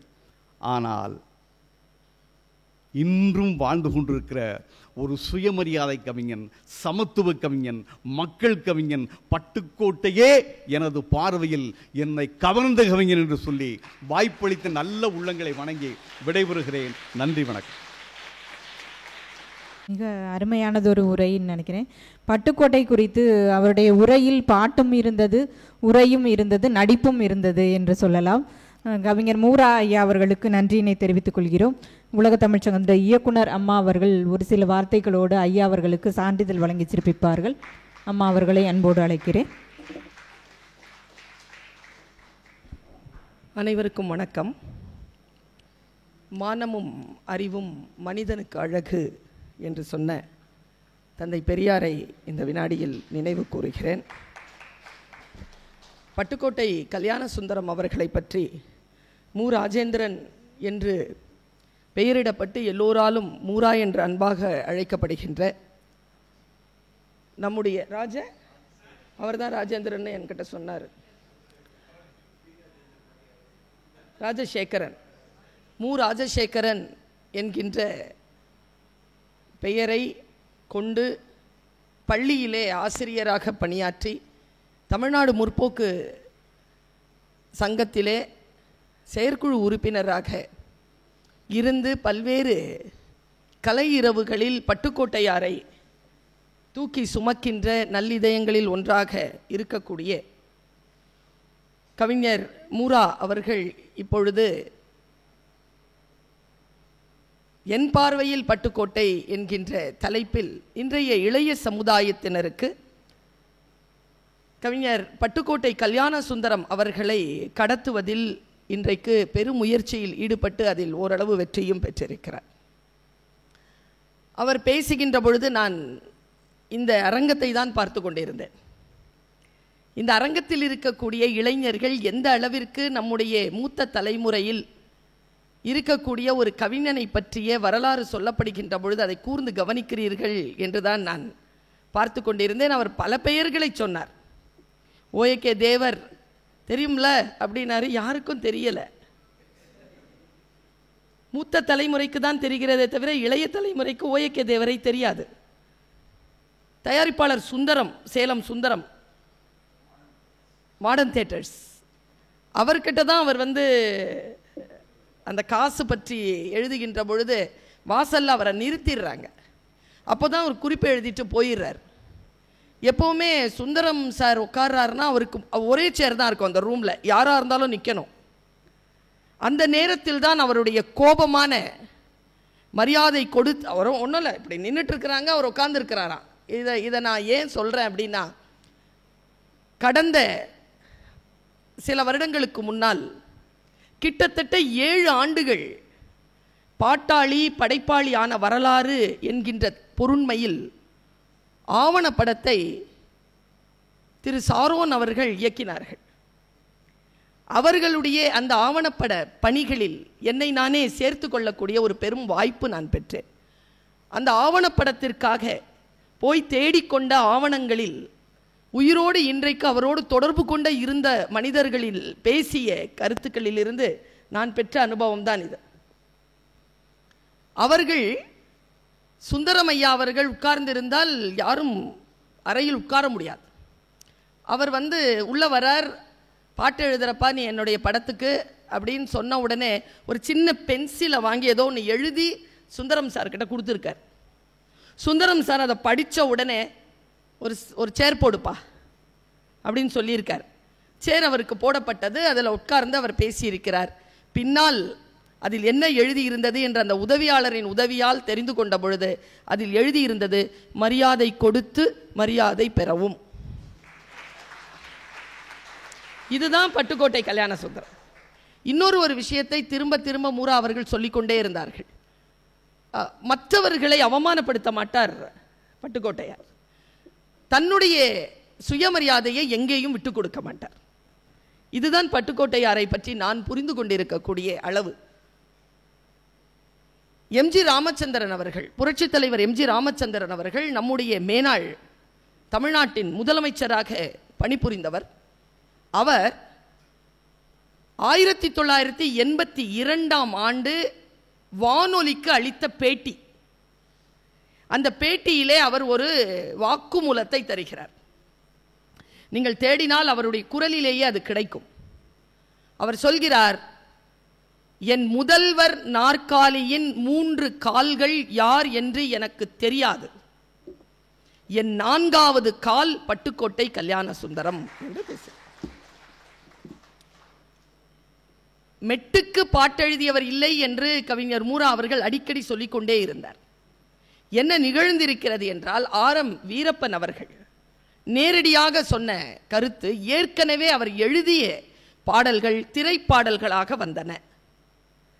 அதற்கு மெட்டு வைத்து பாடல்களை எழுதக்கூடிய வாய்ப்பு நான் இந்த இளைஞர்களுக்கு பட்டுக்கோட்டையாரை கடத்த வேண்டும் என்று ஏன் உலகத் தமிழ்ச்சங்கம் முடிவு செய்தது என்று சொன்னால், கவிஞர்கள் இந்த உலகத்தில் இருக்கக்கூடிய சமூக அமைப்பை, அரசியலை மாற்றக்கூடிய வல்லமை பெற்ற எழுத்துக்களை உருவாக்கக்கூடிய படைப்புலகில் நிற்பவர்கள். அவர்களுடைய எழுதுகோல் நிமிர்கின்ற பொழுது இந்த சமூகத்தில் ஒரு மாற்றம் நிகழ்கிறது. அந்த மாற்றத்தை நிகழ்த்தக்கூடிய வல்லமை பெற்ற எழுதுகோலை அவர் வைத்திருந்தார். எனக்கு ரொம்ப பிடித்தமான அவருடைய வரிகளில் ஒன்று, குறுக்கு வழியில் வாழ்வை தேடிடும் குருட்டு மனிதர்களடா, இவர் கொள்ளையடிப்பதில் வல்லமை காட்டிடும் திருட்டு உலகமடா, தம்பி தெரிந்து நடந்து கொள்ளடா, இதயம் திருந்த மருந்து சொல்லடா. அது எப்படி சொல்றாரு பாருங்களேன். குறுக்கு வழியில் வாழ்வை தேடிடும் குருட்டு உலகமடா, இவர் கொள்ளையடிப்பதில் வல்லமை காட்டிடும் திருட்டு உலகமடா, தம்பி தெரிந்து நடந்து கொள்ளடா, இதயம் திருந்த மருந்து சொல்லடா. நான் தான் தீர்வு தர வேண்டும் என்று இல்லை, நீயும் தீர்வு தரலாம் என்று சொன்னவர் தான் பட்டுக்கோட்டை கல்யாணசுந்தரம். நம்மிடத்தில் விட்டார். எனக்கு இந்த பாட்டு சொன்ன உடனே எனக்கு ஒரு விஷயம் ஞாபகம் வரும். கவிஞர் தமிழ்லேயே ஆக பெரிய கெட்ட வார்த்தை ஊழல் இல்லையா? அது ஒரு வசை சொல் தானே. ஊழ் என்றால் விதிமுறைக்கு உட்பட்டது, ஊழ் அல் என்றால் விதிமுறைகளுக்கு உட்படாதது. அதான் ஊழல். மண் என்றால் இறுக்கமானது, மண் அல் என்றால் இறுக்கம் தளர்ந்தது. இங்க பாருங்க, ஒருத்தர் ஒரு மாடி வீடு கட்டிட்டார்.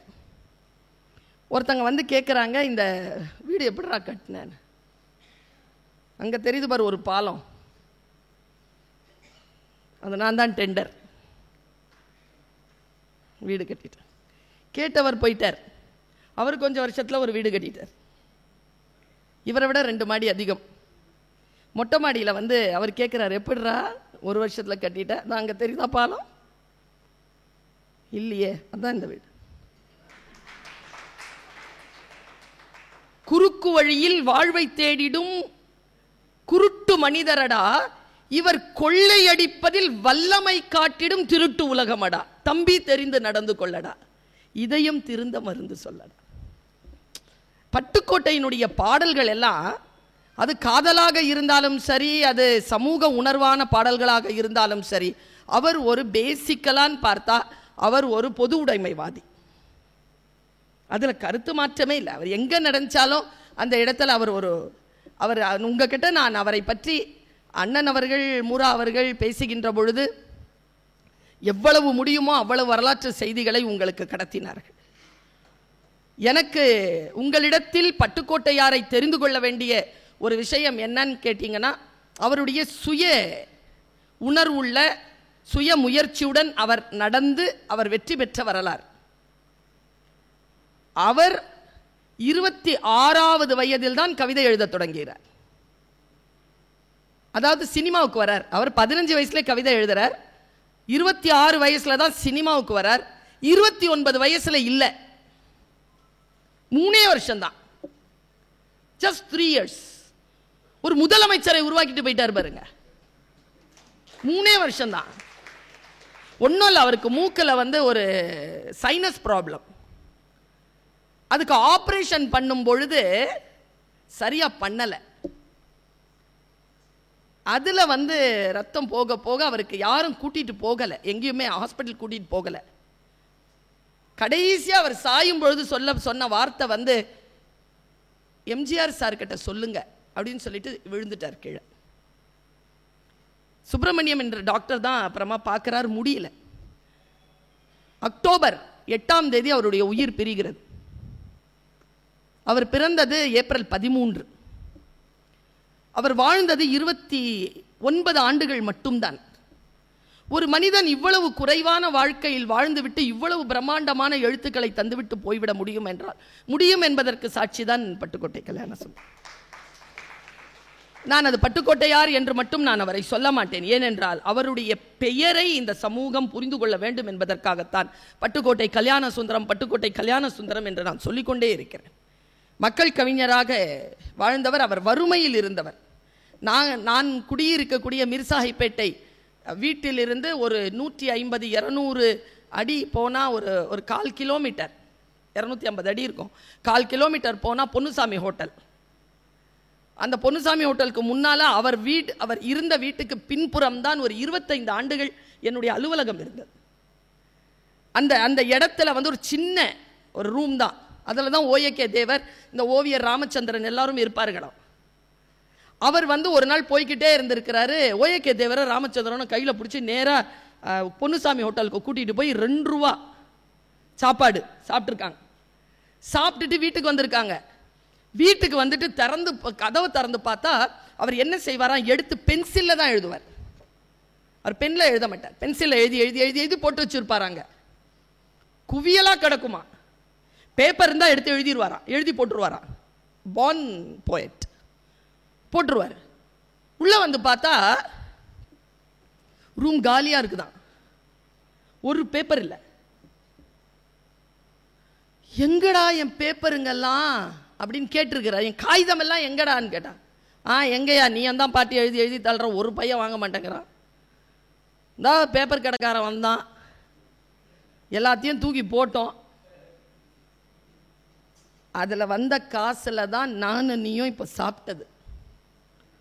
ஓய்கே தேவர் சொல்லியிருக்காருங்க. என் மனசு பதறிடுச்சுங்க. ஒரு பேச்சுக்காக நாம் தயாரிக்கிற ஒரு நோட்ஸ் கூட காணாமல் போயிடுச்சுன்னா உள்ளங்கால் நடுங்கிருதுங்க. ஒரு கட்டுரை எழுதுறோம், காணாமல் போயிடுச்சுன்னா என்னங்க மறுபடியும் ரீஒர்க் பண்ணுறது ரொம்ப கஷ்டங்க. அந்த ஆள் சொன்ன வார்த்தை என்ன தெரியுமா? அதை சொல்லும்பொழுது ராமச்சந்திரன் அழுதார். இன்றைக்கு அவர் உயிரோடு இல்லை. அவர் அழுது கொண்டே சொன்னார், சரி பரவாயில்லடா, வசதி வந்தால் பேப்பர் வாங்கி எழுதிக்கலாம். என்ன ஒரு கான்ஃபிடன்ஸ்ங்க, என்ன ஒரு தன்னம்பிக்கை. இதுதான் பட்டுக்கோட்டையார். குழந்தைகள் பட்டுக்கோட்டையாரை எப்படி உள்வாங்க வேண்டும் என்றால் சுயமரியாதையோடும் சுயம்புவாக வளர்ந்து ஆளாகி யார் முன்னாலும் 6 அடியாங்க அவர், 6 அடியான். அப்போதான் அந்த வார்த்தை சொல்லியிருக்காரு. நீங்க சொன்னீங்க இல்லையா, குள்ளநரி தப்பி வந்தா குட்டியாடு தப்பி வந்தா குள்ளநரிக்கு சொந்தம், குள்ளநரி தப்பி வந்தா குறவனுக்கு சொந்தம்னு விட்டுட்டார். பாட்டை முழுசா முடிக்கல மூரா. தட்டுக்கெட்ட மனிதர் கண்ணில் பட்டதெல்லாம் சொந்தம், சட்டப்படி பார்த்தா 8 அடி தான் சொந்தம், உனக்கு எது சொந்தம் எனக்கு எது சொந்தம்னு பாடியிருக்கார். எம்எஸ்வி கூப்பிட்டு சொன்னாரு, எல்லாருக்கும் 6 அடி தானடா, உனக்கு என்னடா 8 அடி. அப்போ இது எம்எஸ்வியே சொன்னது. அப்போ அவர் சொன்னாராம், நீங்கெல்லாம் 4 அடி, உங்களுக்கு 6 அடி போதும், நான் 6 அடி எனக்கு 8 அடி வேணும்னு சொன்னாராம். ஒரு துண்டை மாட்டிக்கிட்டு இப்படி பேசிக்கிட்டு இருப்பாரா, ஜிப்பா போட்டு வேஷ்டி கட்டி இருப்பாரா. என்ன சொல்றது அந்த மனிதனை. ஆனால் என்னன்னு சொல்லிட்டு கடைசியா அந்த ராமச்சந்திரன் முடித்தார் என்றால், எனக்கு வயசாயிடுச்சு, எனக்கு 70 வயசு ஆயிடுச்சு. நான் 6 வயசுல இருக்கும் பொழுது அவருக்கு 21 வயசு. அவருடையே சுத்தின நான். எனக்கு வயசாயிடுச்சு, அண்ணனுக்கு இன்னும் வயசாகல, அவர் அப்படியே இருக்கார். அவர் 29 வயசுல போயிட்டார்ல, அவர் வயசானா எப்படி இருக்கும்னு யாருக்குமே தெரியாது. இளமையாகவே இருக்கிறார் என்று சொல்லி அழுதார் ராமச்சந்திரன், ஓவியர் ராமச்சந்திரன். அவர்களோடு சேர்ந்து அந்த கௌரவம்மாள் இறந்த பொழுது அவர்களுடைய இறுதி சடங்கிலே போய் நான் ஓடி போற முடிந்தது. நேராக மயானத்திற்கு போய் அந்த உடல் எரியூட்டப்படுகின்ற நிலையில், எரிந்து கொண்டிருக்கக்கூடிய அந்த நிலையில் நான் அவருக்கு அஞ்சலி செலுத்தி விட்டு வந்தேன். அந்த பெண்ணினுடைய பெயர் கௌரவம்மாள். மிக உருக்கமான, அதே நேரத்தில் சுயமரியாதையோடு நிமிர்ந்து நிற்கக்கூடிய ஒரு கவி. கண்ணதாசனை நாம் எல்லோரும் கொண்டாடுகிறோம். ஆனால் ஏதோ ஒரு கண்ணியில் பட்டுக்கோட்டையை தவறவிட்டு விட்டோமோ பேசுவதில் என்கின்ற கவலை எனக்கு எப்பொழுதும் உண்டு.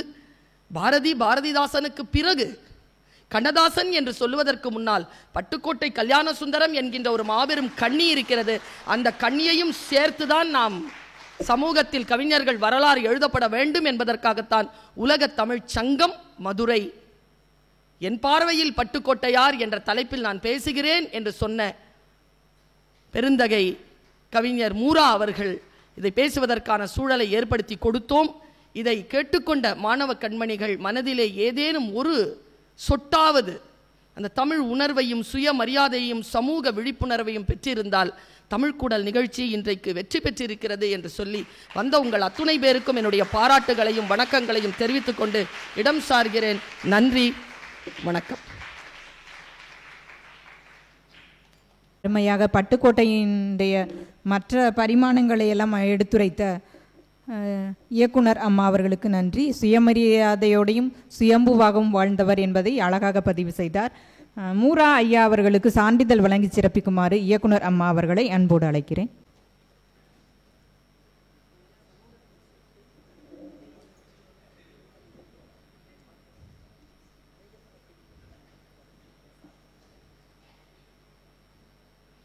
முறையாக நன்றி உரை கூற வருகிறார் உலகத் தமிழ்ச் சங்கத்தினுடைய ஆய்வு வழமையர் முனைவர் ஜான்சிராணி அவர்களை அன்போடு அழைக்கிறேன்.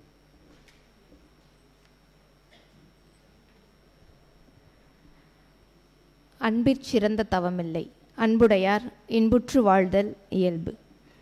உலகத் தமிழ்ச்சங்கம் மதுரையும் செந்தமிழ் கலை மற்றும் கீழ்த்திசைக் கல்லூரியும் இணைந்து நடத்தக்கூடிய இந்த 173வது தமிழ்க்கூடல் நிகழ்ச்சி மிக சிறப்பாக நடந்தேறி இருக்கின்றது.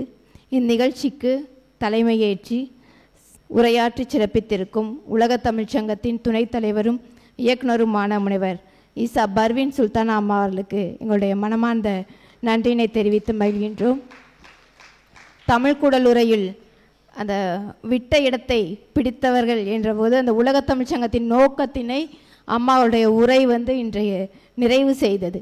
ஒரு பெரிய மாளிகையில் ஒரு விளக்கை வைத்து ஒளியை கொடுத்தது போல அம்மாவுடைய அந்த உரை பட்டுக்கோட்டையாரின் புகழ் ஒளியை எல்லோருக்கும் பரவ செய்தது என்றே சொல்லலாம்.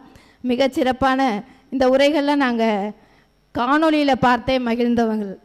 ஒரு சின்ன இடமா இருந்தாலும் அதில் எங்களுக்கு அது ஒரு நெகிழ்ச்சியை கொடுப்பதாக இருக்கிறது. அதை இன்று நேர நம்ம கூட இருந்து நம்ம கேட்கக்கூடிய அந்த வாய்ப்பை தமிழ்நாடு அரசு எங்களுக்கு ஏற்படுத்தி கொடுத்துருக்கு என்பதில் மிக மகிழ்ச்சியாக நாங்கள் உணர்கிறோம். மதுரை மக்களின் சார்பில் நன்றியினை தெரிவித்துக் கொள்கிறோம். அம்மா முன்னிலையுரையாற்றி மிகச் சிறப்பான முன்னிலையுரை, சிறப்பு விருந்தினர் குறித்து அறிமுக உரையாகவும் பட்டுக்கோட்டையார் பற்றிய ஒரு தொடக்க உரையாகவும் முன்னிலையுரையாற்றி தந்தார் முனைவர் ப. நேருஜி ஐயா அவர்கள். ஐயா அவர்களுக்கு எங்களுடைய மனமார்ந்த நன்றியினை தெரிவித்து மகிழ்கின்றோம். இன்றைய தமிழ் கூடலுரை அம்மா அவர்கள் சொன்னது போல கண்ணதாசனுக்கு முன்பாக வைத்து பார்க்கக்கூடிய ஒரு தகுதி மிக்கவர் பட்டுக்கோட்டை கல்யாணசுந்தரம் ஐயா அவர்கள். ஐயாவுடைய பாடல் எங்களுடைய வாழ்க்கையெல்லாம் இணைந்தே வந்தது. நான் என்னுடைய குழந்தைகளுக்கெல்லாம் பாடுகிற தாலாட்டு பாடல் ஒரு பாடல்னா அந்த சின்னஞ்சிறு கண்மலர்னு பதிபக்தியில் ஒரு பாடல் இருக்கும். அருமையான ஒரு பாடல். ஒரு தாலாட்டு பாடலில் ஒரு சமூக சிந்தனை, அதில் ஒரு சின்ன அந்த சரணத்தில் ஏழை நம் நிலையை எண்ணி நொந்தாயோ, எதிர்கால வாழ்வில் கவனம் கொண்டாயோ, நாளை உலகம் நல்லோரின் கையில், நாமும் அதிலே உயர்வோம் நன்னிலையில் அப்படின்னு ஒரு சரணம் எழுதியிருப்பார். ஒரு குழந்தைக்கு தன்னம்பிக்கை விதைக்கக்கூடிய, அதுவும் கணவர் இல்லாமல் ஒரு தனியாக இருக்கும் ஒரு பெண் இந்த சமூகத்தின் மீது வைக்கக்கூடிய அந்த நம்பிக்கையை மிக அழகாக அந்த தாலாட்டு பாடலில் சொல்லியிருப்பார். அந்த பாடல் எனக்கு மிகவும் பிடித்த பாடல். அதையெல்லாம் நினைவூட்டும் வகையில் இன்றைய நிகழ்ச்சி அமைந்தது. கவிஞர் மூரா ஐயா அவர்கள் உலகத் தமிழ்ச்சங்கத்தோடு தொடர்ந்து பயணிப்பவர். எங்களுக்கு எப்போதும் அவருடைய பேச்சு ஊக்கத்தை அளிப்பதாக அமையும். இன்று அவருடைய உரையை கேட்டதும் அவருடைய குரலை கேட்டதும் மிக மகிழ்ச்சியாக இருந்தது. மிக அருமையாக பாடல்களை பாடி நம்மை மகிழ்வித்தார். ஆனால் அதிலும் 2 மாணவர்கள் தூங்குனாங்க. தூங்காதே தம்பி தூங்காதே கூட பட்டுக்கோட்டையார் பாடல் தான். நிறைய பேர் அதை கண்ணதாசன் பாடல் என்றே கூட நினைப்பார்கள். ஆனால் அது பட்டுக்கோட்டையார் அவருடைய பாடல். அந்த பாடல்கள் எல்லாம் இன்றைய சமூகத்தினர் உள்வாங்கணும். இன்றைய பாடல்கள் போல ஒரு வாரம் கேட்டு ட்ரெண்ட் பண்ணிட்டு அடுத்த பாடலுக்கு நகர்ந்து செல்வதல்ல. நம் வாழ்க்கையோடு அதெல்லாம் பின்னி பிணைந்து வருவது. அதை நீங்கள் மீண்டும் மறுவாசிப்பு செய்யணும், கேட்கணும் என்பது தான் உலகத் தமிழ்ச்சங்கத்தின் நோக்கமும். நாம் அவங்களெல்லாம் கையோட நம்ம வாழ்க்கையில் கூட்டிக்கிட்டே போகணும் இந்த மாதிரி கவிஞர்களுடைய பாடல்களை எல்லாம். அந்த வகையில் மிகச்சிறப்பான தமிழ் கூடலுரை ஆற்றி சிறப்பித்த கவிஞர் மூரா ஐயா அவர்களுக்கு உலக தமிழ்ச்சங்கம் மதுரையின் சார்பிலும் இங்கு பங்கேற்ற மாணவ செல்வங்கள் எல்லோரின் சார்பிலும் நன்றியினை தெரிவித்து மகிழ்கின்றோம். எங்களின் அழைப்பினை ஏற்று இந்த நிகழ்ச்சியை இணைந்து நடத்த செந்தமிழ் கலை மற்றும் கீழ்திசை கல்லூரி மாணவ செல்வங்களை அழைத்து வர செய்த முதல்வர் அவர்களுக்கும், தமிழ்துறை தலைவர் அவர்களுக்கும், துணை முதல்வர் அவர்களுக்கும், நேர்ஜி ஐயா அவர்களுக்கும், பேராசிரியர் பெருமக்களுக்கும், மாணவ செல்வங்களுக்கும், தமிழ் அறிஞர்கள், ஆர்வலர்கள், கவிஞர்கள் என இங்கு வந்திருக்கும் அத்துணை உள்ளங்களுக்கும் நன்றியினை தெரிவித்து விடைபெறுகிறோம். நன்றி, வணக்கம். நாட்டுப்பண்.